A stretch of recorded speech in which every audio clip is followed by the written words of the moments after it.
Amoebic മസ്തിഷ്ക ജ്വരം പകർച്ചവ്യാധിയല്ലെന്നും ആശങ്കപ്പെടേണ്ട സാഹചര്യമില്ലെന്നും ആരോഗ്യ വിദഗ്ധർ. ജലാശയങ്ങളിൽ കുളിക്കുമ്പോഴും നീന്തുമ്പോഴും ശ്രദ്ധ വേണമെന്നും രോഗലക്ഷണങ്ങൾ പ്രകടിപ്പിച്ചാൽ വേഗത്തിൽ ചികിത്സ തേടണമെന്നും നിർദ്ദേശം. 95% മരണനിരക്കെന്നും അതുകൊണ്ട് തന്നെ ചികിത്സയും സങ്കീർണമെന്നും ഡോക്ടർമാർ.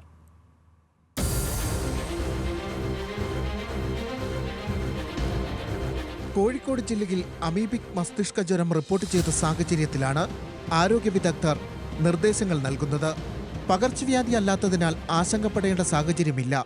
എന്നാൽ ജലാശയങ്ങളിൽ കുളിക്കുമ്പോഴും നീന്തുമ്പോഴും ശ്രദ്ധ വേണമെന്നും ഡോക്ടർമാർ പറയുന്നു. തീരെ ഒഴുക്കില്ലാത്ത ആഴമില്ലാത്ത വെള്ളങ്ങളിൽ കുളിക്കാൻ പോവാതിരിക്കുക, കഴിവതും വളരെ സ്പീഡിൽ മുങ്ങിക്കുളിക്കുക, ചാടിക്കുളിക്കുക, ഇത്തരം കാര്യങ്ങൾ ചെയ്യുമ്പോഴാണ് ഇത് മൂക്കിലൂടെ വളരെ വേഗത്തിൽ ഈ അമീബ ഡയറക്റ്റ് ഒരു ഫോഴ്സിലൂടെ മൂക്കിലൂടെ കടക്കുമ്പോഴാണ് ബ്രെയിനിലോട്ട് എത്തുന്നത്. അപ്പോൾ അത്തരം കുളിക്കുന്നതും ഡൈവ് ചെയ്യുന്നതും എല്ലാം അവോയ്ഡ് ചെയ്യാൻ പറ്റുമെങ്കിൽ അതെല്ലാം അവോയ്ഡ് ചെയ്യേണ്ടതാണ്. ഇനി നിങ്ങൾക്ക് മുങ്ങിയേ തീരൂ എന്നാണെങ്കിൽ നോസ് ക്ലിപ്പ് യൂസ് ചെയ്യുക.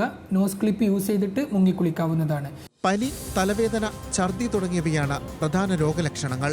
എന്നാൽ രോഗം മൂർച്ഛിച്ചാൽ ബോധക്ഷയം, അപസ്മാരം എന്നിവയും ഉണ്ടായേക്കാം. ലക്ഷത്തിൽ ഒരാൾക്ക് എന്ന നിലയിലാണ് രോഗം റിപ്പോർട്ട് ചെയ്യാറുള്ളത്. എന്നാൽ രോഗം ബാധിച്ചാൽ 95%-ലേറെയാണ് മരണനിരക്ക്. അതുകൊണ്ട് തന്നെ ചികിത്സയും സങ്കീർണമാണെന്ന് ഡോക്ടർമാർ പറയുന്നു.